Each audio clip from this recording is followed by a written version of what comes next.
স্বপ্নদ্বীপের আর বাড়ি ফেরা হয়নি, বিচার হয়নি, খুনিরা শাস্তি পায়নি। স্বপ্নদ্বীপের বিশ্ববিদ্যালয় চায়নি কোনো চুলকানি পড়ুক, তাই ঘটনাটা সহজেই সুইসাইড হয়ে গেছিল। কতজন আবার বলেছিল এ কেমন ছেলে, একটু র্যাগিং সহ্য করতে পারেনি। আজ আরজিকর হাসপাতালও চাইছে না কেচ্ছা হোক।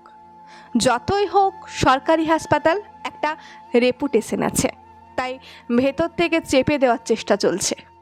অদ্ভুতভাবে এইসব ঘটনার সময় সিসিটিভিগুলো না হয় বন্ধ হয়ে যায়, না হয় খারাপ হয়ে যায়। কেউ একবারও বলছে না কেন একটা মেয়ে নাইট ডিউটির সময় নিরাপদ নয়। এইবারও আমরা আশ্বাস পেয়েছি তদন্ত হওয়ার, যেখানে পুলিশ পুরো ঘটনাটাকেই প্রথমে সুইসাইড বলে চালাতে চেয়েছিল।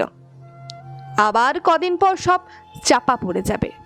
মেয়েটির বাবা মা অসহায় হয়ে হাল ছেড়ে দেবে হয়তো একদিন।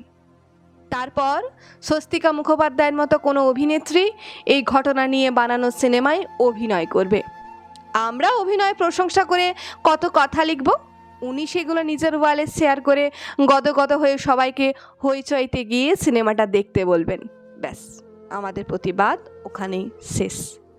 আমরা মনে হয় সারা জীবন মুখে সেলেটপ দিয়ে মোমবাতি মিছিলই করে যাব।